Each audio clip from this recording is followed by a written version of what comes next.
people to join us, right? If door is closed, then something interesting is going on inside. Well, I believe so. First of all, I'd like you guys to fill in here your name and your company name. There's lots of pieces of paper, but please do it only once. So you don't need to fill every paper we have there. Just pass it and we'll have it filled in the end. Also, right now we are having here the first presentation of telematics. So welcome. Thank you. Thank you. Most encouraging. Thank you so much. A couple of words about our today's program. We have 9 halls. Each of them will have sessions duration half hour or 1 hour. All in all, we're going to have 36 sessions, and each of you will able to participate at least in 4 or more if you are going to switch during the session. At 12, we are having lunch. And at 1 p.m. At 12 we are having coffee break, and at 1 p.m. we are having lunch. Official part of the program will finish at 4 p.m. and since 4 to 7 we are going to have buffet, drinks, and lots of networking. Also, we have shuttle buses planned for tonight. 3 times they're gonna depart from here. You should register in advance. I guess who would like to visit to participate already had done it. Okay, and now where's my clicker? Now let's start. Great. Please, those of you who participated in our last year's training, please raise your hands. I'd like to see how many of you here. Only 1 hand? Well, great. Thank you, sir. This last training was we were talking on basics of sales in telematics business. We covered things like working with customer requests and converting it into a real sale. Today I'm going to share my experience on building a sales department as general. So we are going to be a bit superficial, but we are going to cover everything since these general principles, team building, process organizing, and we'll talk a bit about the sales strategy. So, the general principles, and let's start with this slide. Sir, you visited our training last year, so you might recall this one. This was like a baseline of the training. And this is actually an outline of sales process as we see it in Gurtam. So in the beginning, when we get some customers' request, all what we need to do is to make certain preliminary research going in 3 main directions. Well, we believe it's important. First one is obvious, to get as more as you can get information about your customer. His business, fleet size, industry, and things like that. Second important part is to get information on, well, to check your own notes and to see whether you had experience working with this particular customer before. And if so, what happened, what offers were made, and why he rejected if he did so. And the third, very important part, I believe it's to be crucial, you should check whether you had experience of dealing with customers from this sector before, from this business industry. Because if you did, it's possible you already know what they might have in mind, what requirements they have, and maybe you will know what you can offer. We are doing all this actually to get to know our customer, to be ready for the first contact, and on this stage we are qualifying them. And well, after this process, it's possible that you decide that they actually won't worth your attention after all because they are small, or maybe it's a wrong lead or something. But here a quick note, if after this stage you have too many of these leads disqualified, well, maybe something's going wrong with your marketing and you are getting wrong audience, or maybe something wrong with the process itself and they aren't that bad after all. But everything you get after this are your potential customer, and whether they will become the real ones depends on your efficiency. And every one of them can actually bring you money, so you should treat them like your tangible asset because you spend time and resource to get them. Okay, then we have first contact. Oh, pardon, it's a very easy button. Or a wrong one. So first contact with the goal to actually to arrange a meeting.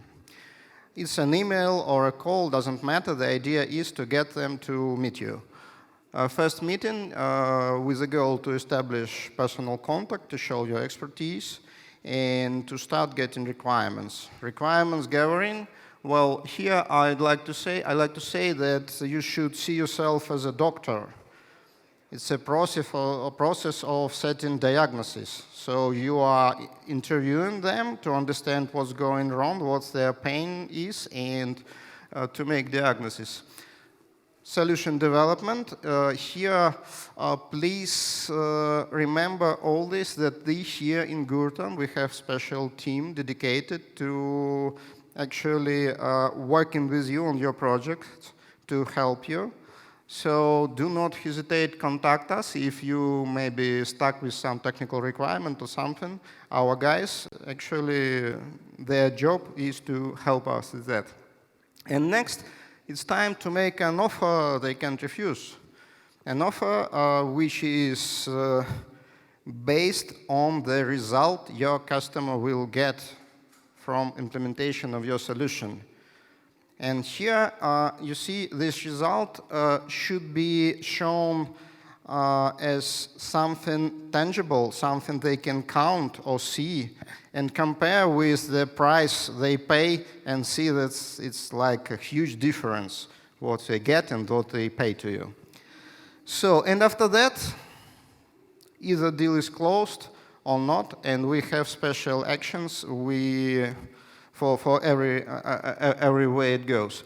As you can see, it's a process, right? It has input, output, and it has consecutive stages with exact actions performed on each part. So we should manage it as a process in order to get it effective. One moment. So, in order to manage it as a process, we need a system. And how can we do that?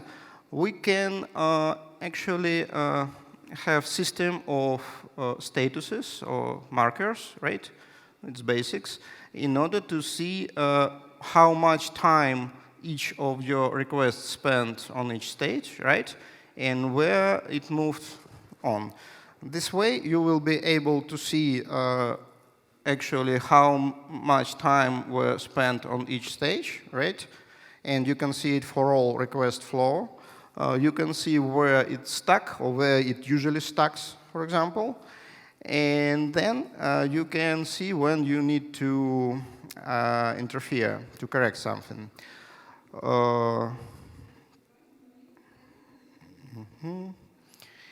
Yes, and certainly you should be able to have a report on the big picture, amount of these requests in general and amount of requests here, which is actually the key performance indicator of your sales activities, this ratio, right?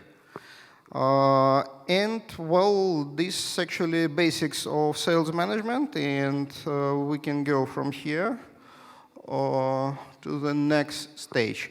Some of you maybe recall term sales funnel. Well, this is actually it.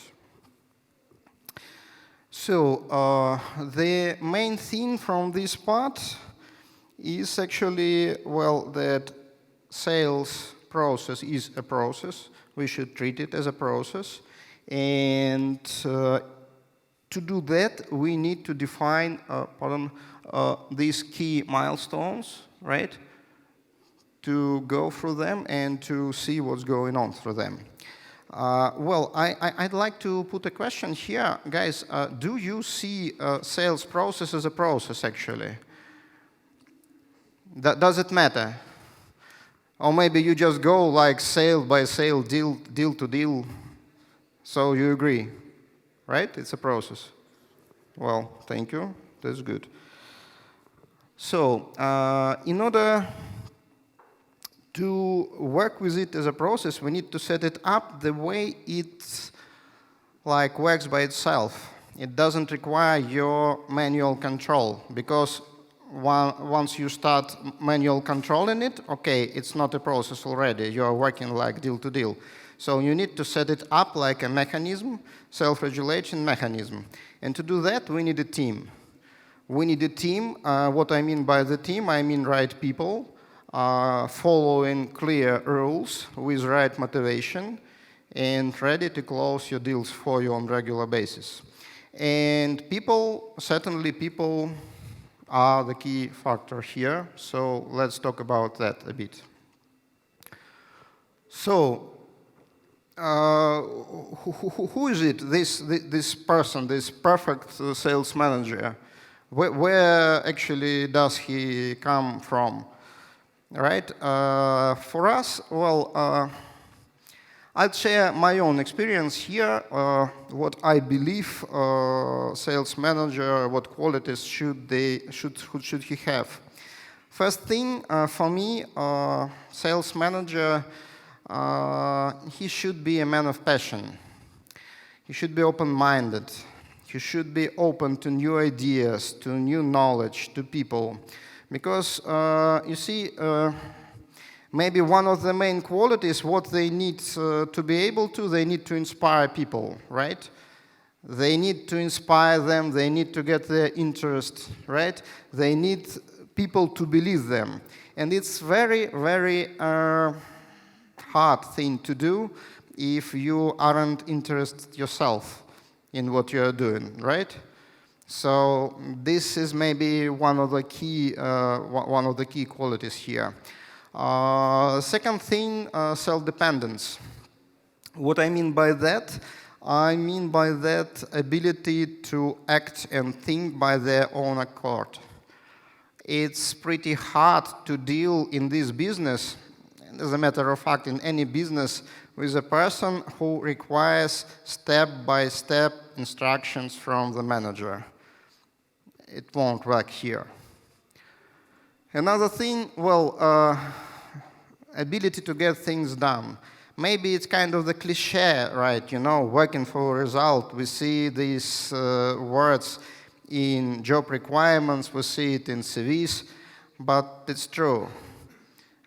People who are determined, consistent, persistent, who work with discipline and passion to get things done, the most valuable people in any business and in sales, maybe even more. And responsibility. Well, self-obvious, I guess, but again, responsibility, liability, you need someone you can trust and someone your customers will trust.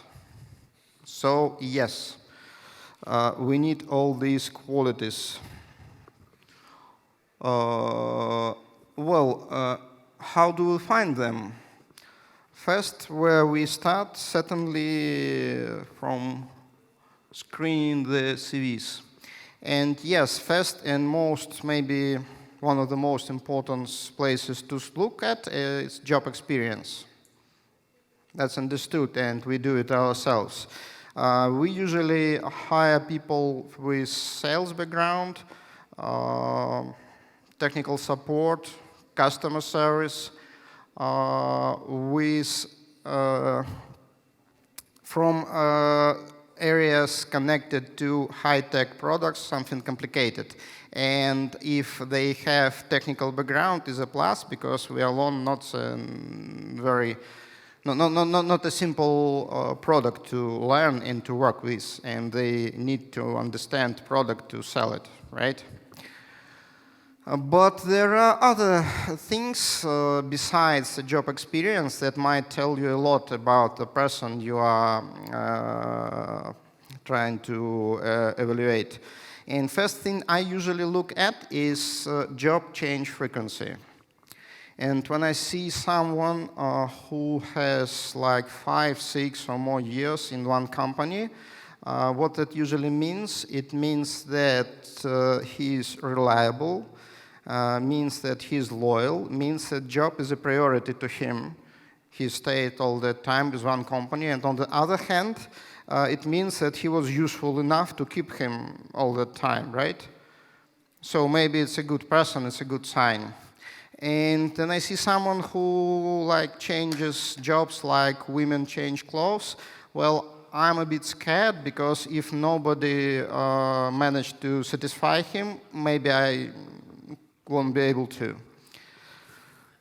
So, other thing, very important thing, CV itself is a document, cover letter included. Business writing skills are of great importance. Another job is understood, lots of business writing. And the other thing, ability to express thoughts in writing and the way they do it tell us a lot of the way they think. And that's a good thing to know. Also, certainly, we are checking communication skills, ability to learn, but the other thing I'd like to point out, very interesting thing to see is actually their starting date. Because we need a reliable person, and a reliable person will not drop his current job without proper resolving all the issues they have now on hand, right? Because, well, he's going to treat you the same way in his time, so it's good to see how he does it. Well,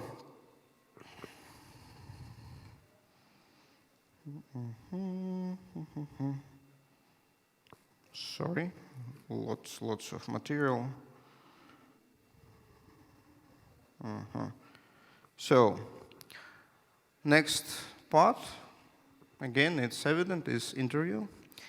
With interview, well, lots of ways how to do it, and even today, tomorrow we are going to have a workshop on hiring people in telematics. I'll tell a couple of words about it after. But the good thing to know before the interview who you're actually looking for. If you know it exactly, your questions gonna be put the way you will see the qualities you seek. It's like, it's obvious, but sometimes we started without clear idea in mind, and that's not good. When I'm interviewing people, I usually put open questions which require long and elaborate answers. This way, I see how they think, I see how they talk, and I listen certainly not only what they are telling, but how we do it. So we can check communication skills right away. Very good thing to ask about achievements and failures. Something they are proud of, or maybe something they feel good about still. And sometimes a person can, well, they can tell you about their current product with such a passion that you feel like you'd like to buy it or to be selling it with them, together with them. That's good. Sometimes during these interviews, you even may learn something new about some business sphere. It's actually invaluable too, and I will tell why a bit later. But, well, if he sounds boring right now during his job interview, you actually seeing the best version of him. So that's self-evident. And again, speaking about failures, if every failure he has to tell you about was someone else's fault, well, maybe that's not that good. A good measure of self-criticism is actually a very good sign, because if a person ready to admit his mistakes, he is ready to learn, he's ready to change, he's ready to improve. If he thinks everything's fine with them and it's over, every time it was something else, well, again, not a good sign. Still, we are looking for someone open-minded and open to new knowledge and things like that, but he's already perfect. Well, maybe he's too good. Okay, and then, like, obvious things, but you can get some interesting answers here. Starting date I already stated. But again, after all this, there's no, like, guarantee you get a perfect person. After all, we are not that perfect ourselves, right? It's impossible. Well, you can get lucky once or maybe twice, but still, people aren't perfect.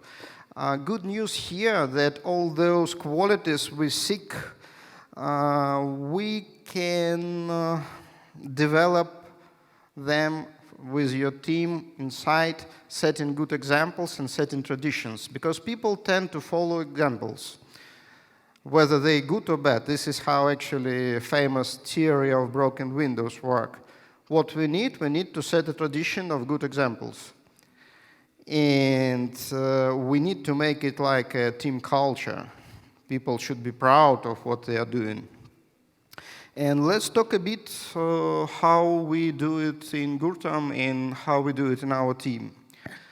Again, a kind of a cliche, team atmosphere. We all know that. Good atmosphere can improve customers' loyalty, can improve your employees' loyalty. Bad one can harm it, right? But, well, how can we create a good atmosphere? In my opinion, we can do that, and we need to follow quite exact steps to do that. And it all begins with yourself. First, and maybe most important thing here is actually manager's example. Your example to your employees. If you want them to be open yourself. If you want them to be reliable to them, right? Treat your employees the way you'd like them to treat you and your customers, and they will do. I got very lucky with my very first job. My first manager, he was the owner of this company. It's small now, it's very big. He's a rare person with very rare quality. It's a rare quality. He was absolutely open to other people's opinion, no matter who they were and no matter what the issue was. Every time we got some complicated situation or conflict or something, he would sit down and he would walk out listening to every person involved before creating his opinion. And when he were getting one, when he decided something, he usually explained his solution in open and transparent manner in a way you understand it and you believe in it. And this gets us to the second point here, transparency of tasks and goals. Because these smart, ambitious people, self-dependent and all that, they won't be working in the darkness. In order to get results, they need to believe in these results, they need to believe they are achievable, and they need to have all means to achieve it. So we need to set tasks not in a way like go from here to there, right? We need to show them the whole picture. They need to show them the idea. They need to believe in it. And then they will do it yourselves without your participation. They will get it. But in order for them to work this self-dependent, we need them to have rules. They need to have clear, understandable rules to follow. Because, again, and I'm not talking here about rules like you need to be at work from 8 to 7 p.m., right? No, I'm talking about rules like working with your CRM, how often they need to update their customers, what decisions they can make and what can't. They need to understand the information base they work in, we'll talk about the rules itself later. Right now, I'd like to state that they must have rules, and they need, again, to believe in these rules. They need to see following these rules like a sign of professionalism. Okay. Again, self-evident, but people need to be, need to get recognition. Right? They need to be proud to be part of your team. You need to feel themselves as an important part of your team. And also, it very helps business. Then your team are also friends. So you should encourage them to be so, encourage different unofficial team building things and things like that. Because being friends, them being friends, you won't have a problem with this one. And this is a crucial one. Why? Because our self-regulation mechanism, our self-dependent team must be one moment.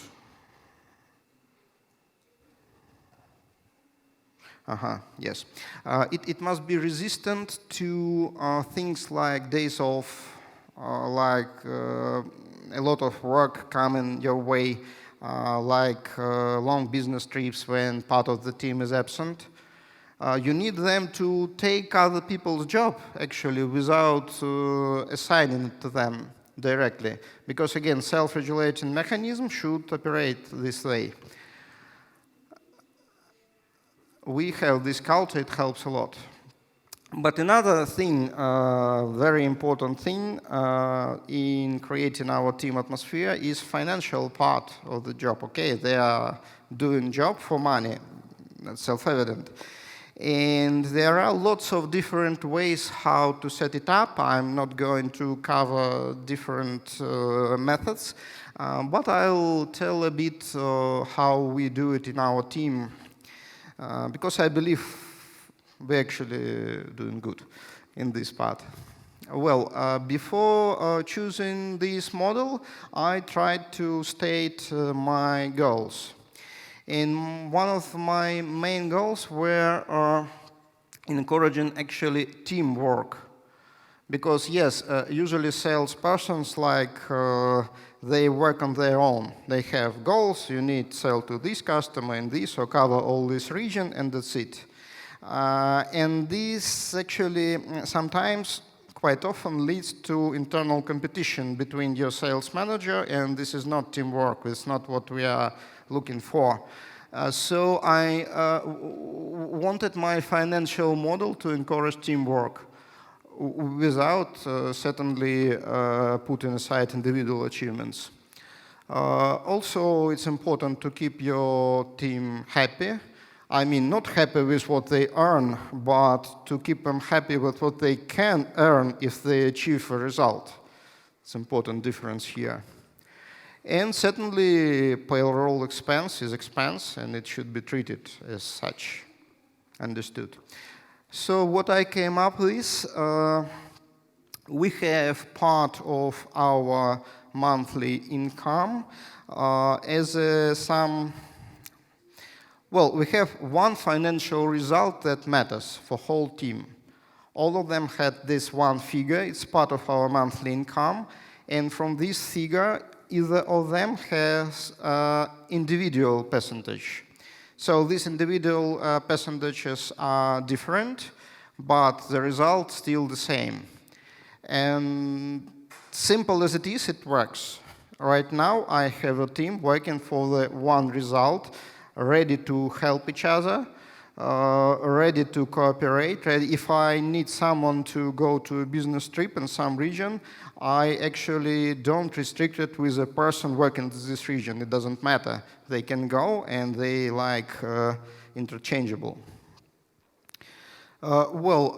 These are main principles I built my team on, and as I stated already, I'm pretty satisfied with the result. I like how my guys work. I'm actually proud of what we have. I'm proud of this mutual aid culture. It helps a lot, and it's actually nice to watch. I'd like to ask you guys what you think about all those things here. Do you separate this working as a team or like individual? What's better? What do you think? Sir?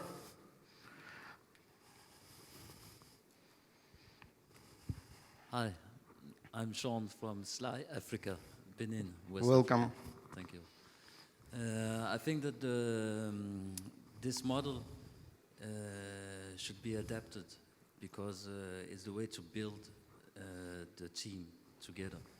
When you're working alone, it's hard to it's hard to do big things. You have to be more than one to do it.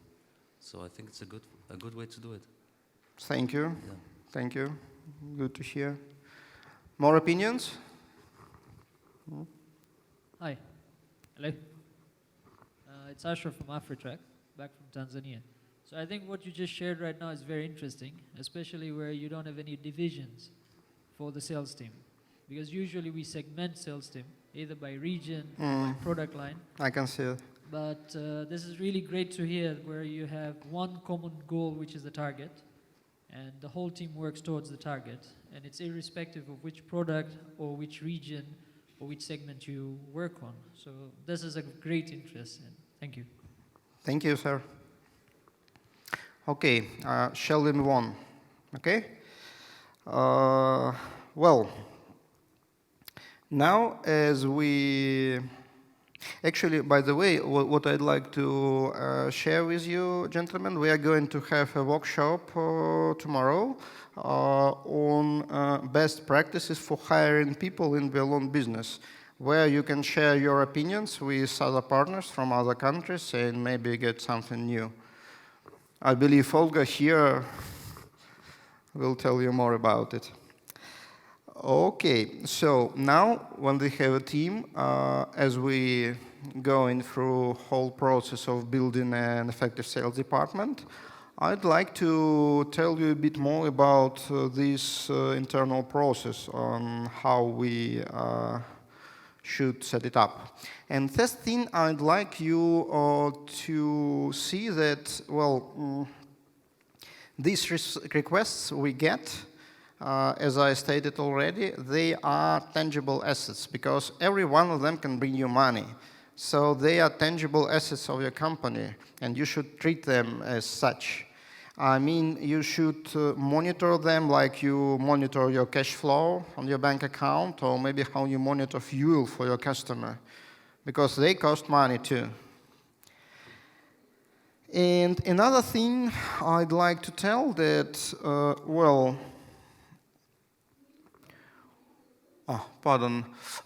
another thing about this request, that actually what we are dealing this is information, guys.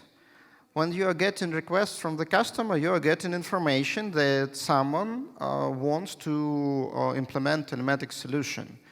When you are getting more data about your customer, you are getting more information. Gathering requirements, same thing.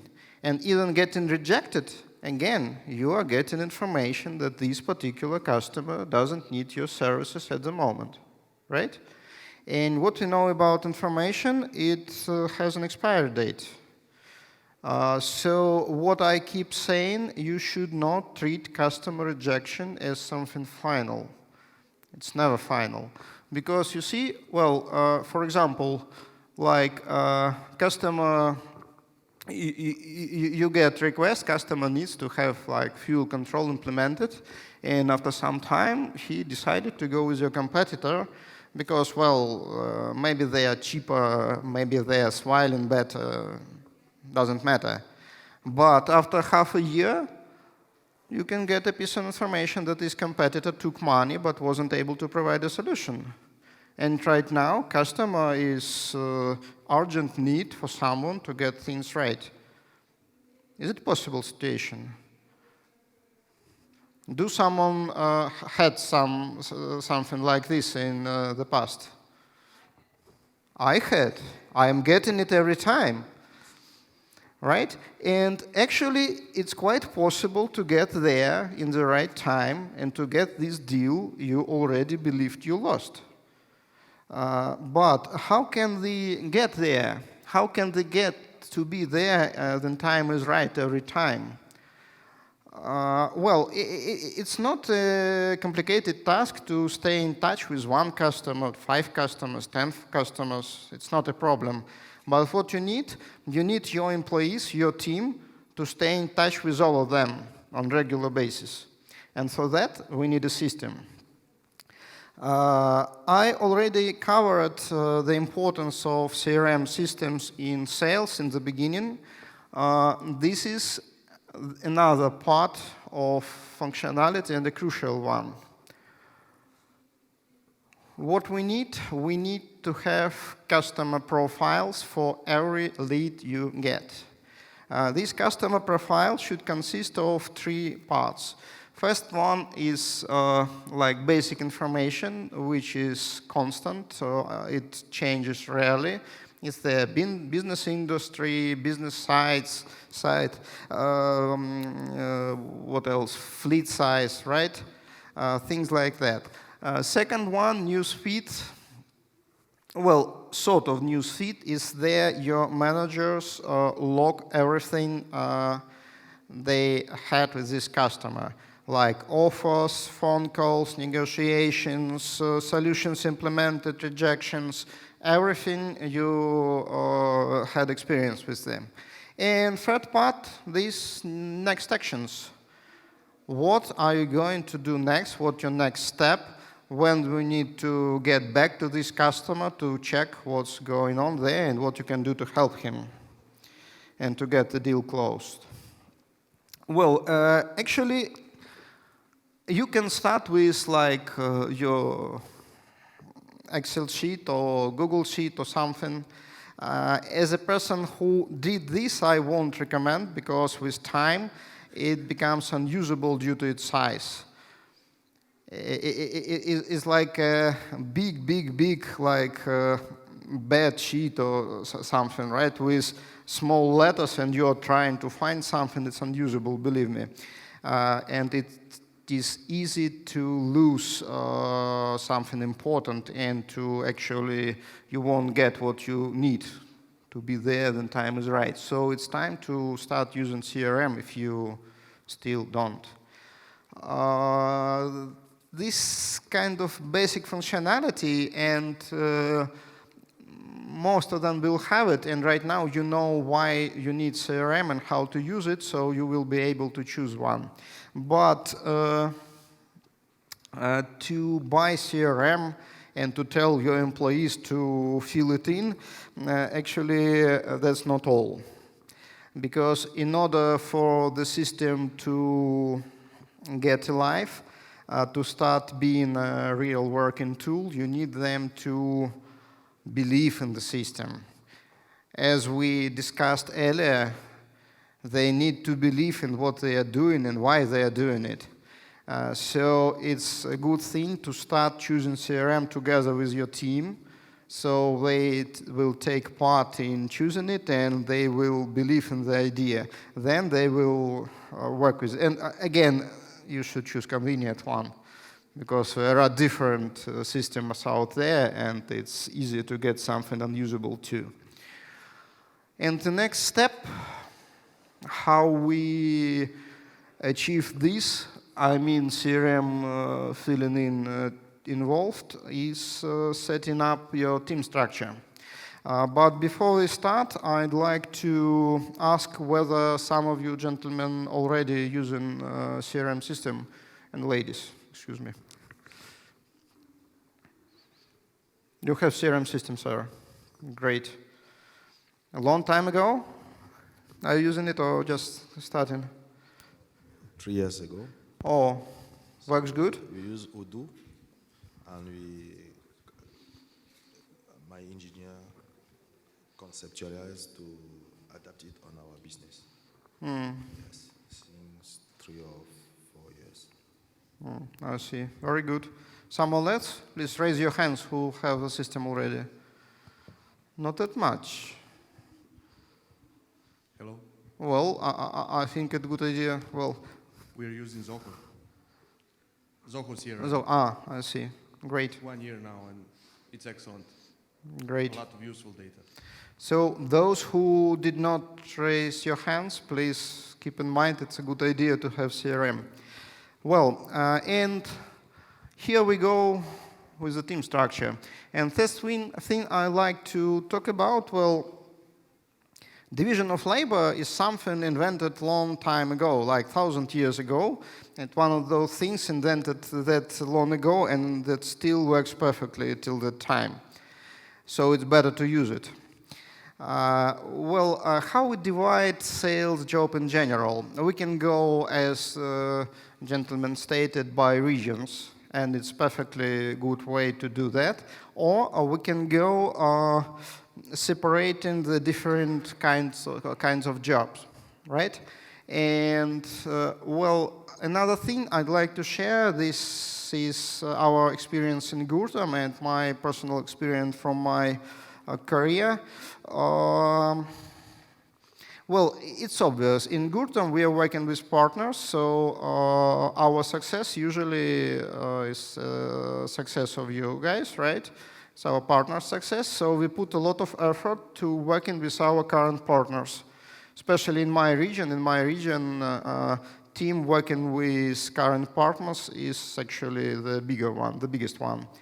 But I believe the same to be very important to you guys, and in general, for me, for my opinion, current customers are the great way to get new business. They are the great source of business. And maybe the most underestimated one, because, okay, they are paying something already, let's move on. But no, you got their trust already, they trust you, and you know them. And you are in a perfect position to get to know them better, to know their business, in order to offer them something new. So there's this word, upsell. I actually don't like it much, but still, you are in a good position to see what you can do to help them more and to get more business from them. And to do that, you should have a special team or special person who's in charge for that. And yes, you can have, for example, sales manager who closed this deal doing it, but first thing is these jobs are quite different. Getting new customers and selling to them and working with current customers, it's a different job, and there's a risk that your guy going to be inclined to do something which he likes more, or maybe which he believes gets him faster and bigger result. And you need them both. And another thing, there's like a physical limit on how many customers one guy can work this, on good level. So it is better to separate these teams and to have the team for this task. And their main goal is to keep your customers happy, to know their business, and to develop something new with them. And again, they are face of your company for these customers. They are the ones customer goes for advice or goes to if something goes wrong. So they are like connector between your customer and your team in the company, like technical support, someone your customer should trust. Another thing I learned through my experience, that deals usually are getting closed faster than you have technical guy working together with sales manager.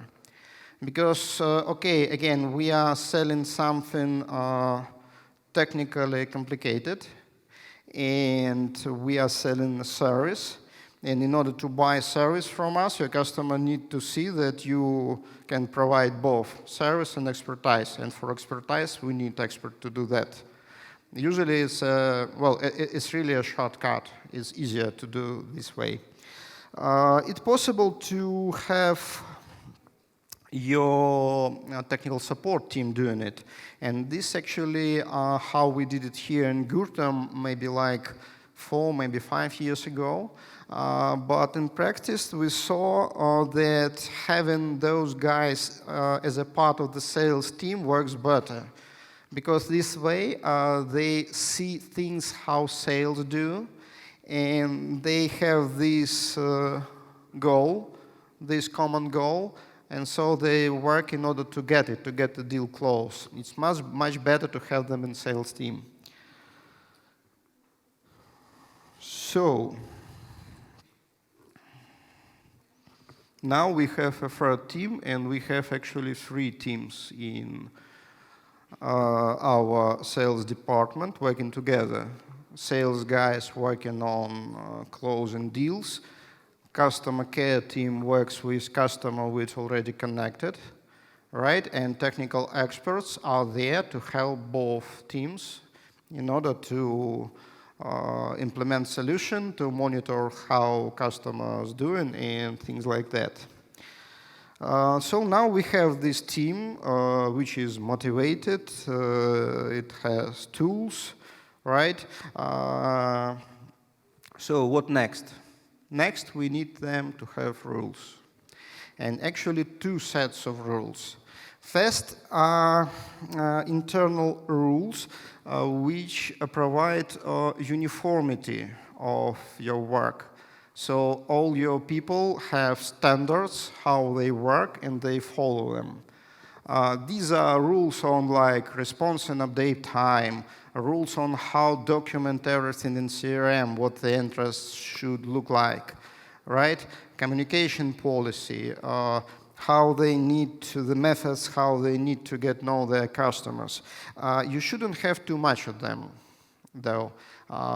Again, if the more you have, the more difficult to follow all of them, right?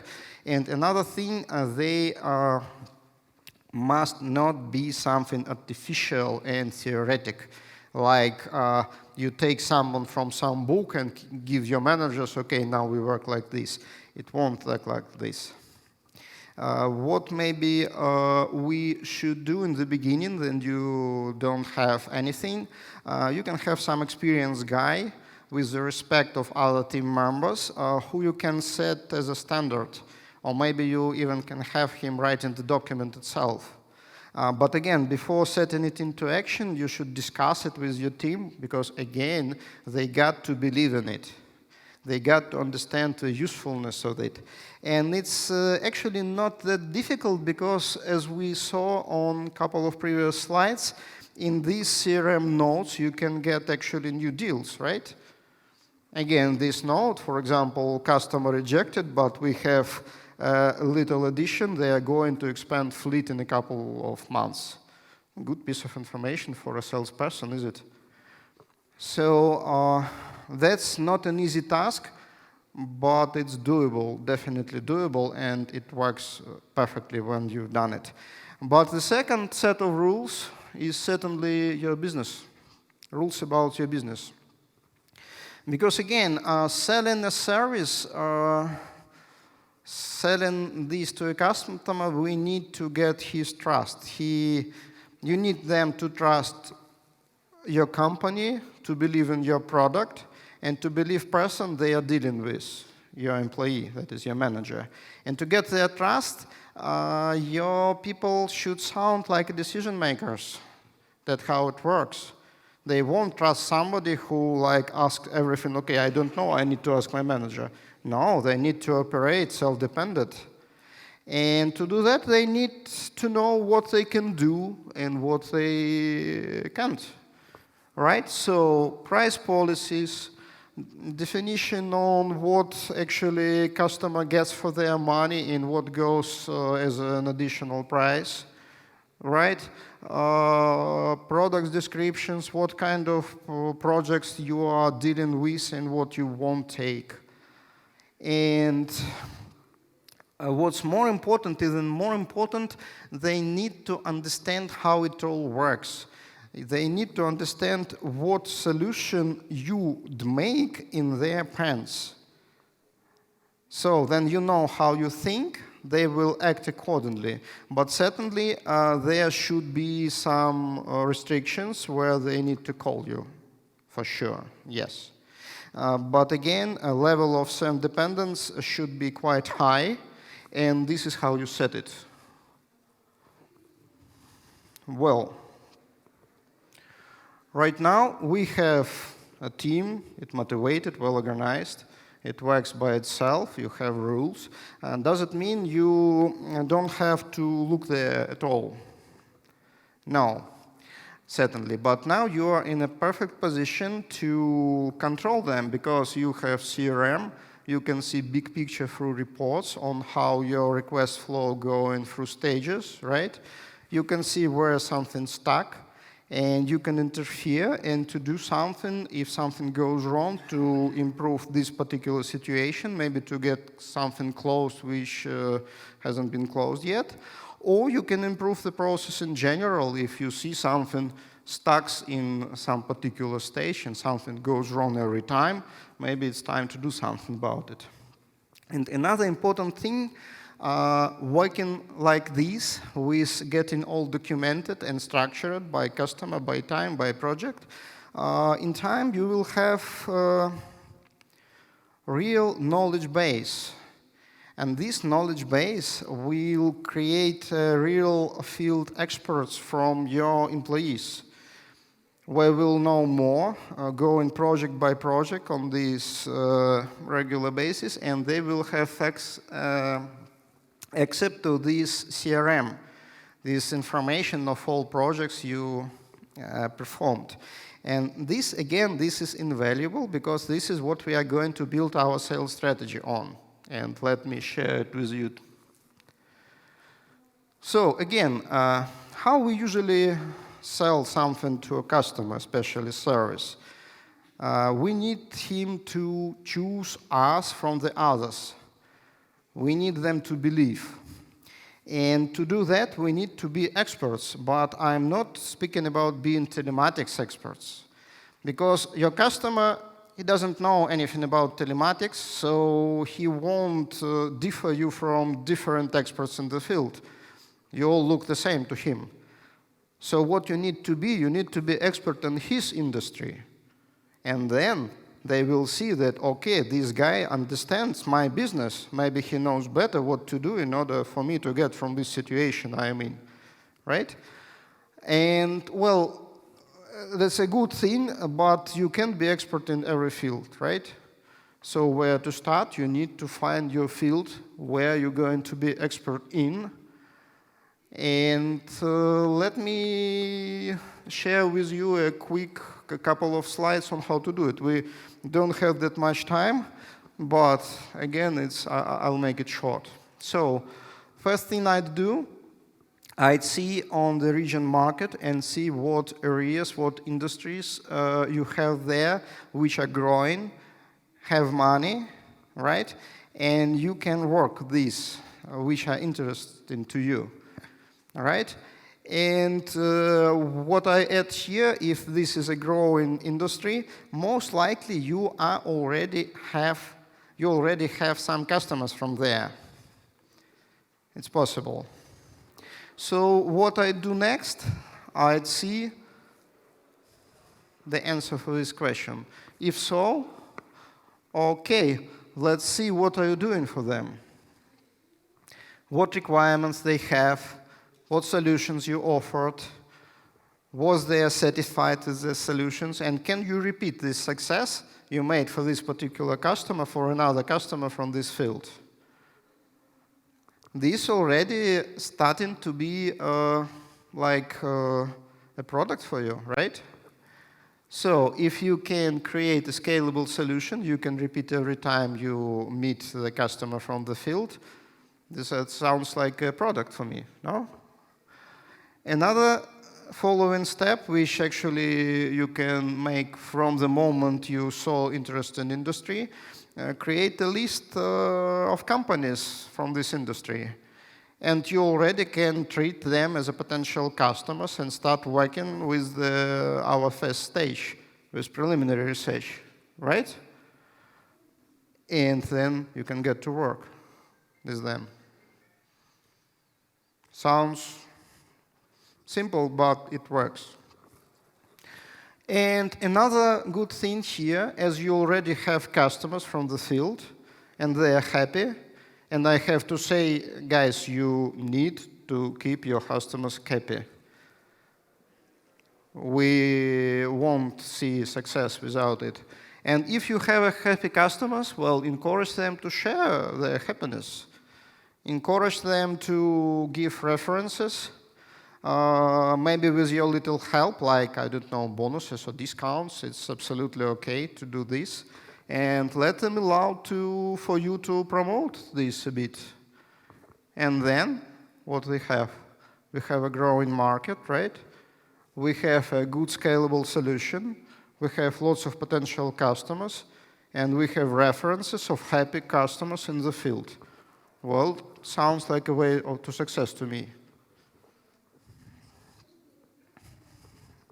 Thank you. So,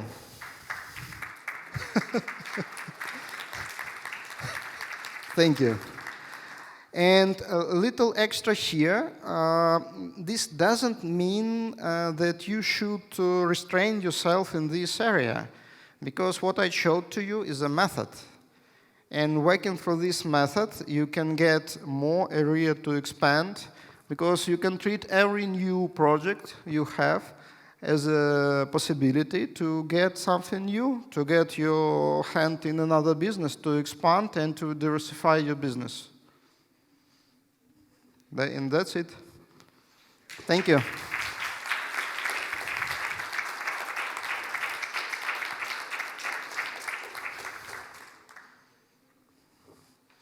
Unfortunately, guys, we don't have much time for questions. Actually, we don't have it at all. We're like 2 minutes above our schedule. But I'm here, and I would be glad to discuss with you something if you have questions. Thank you.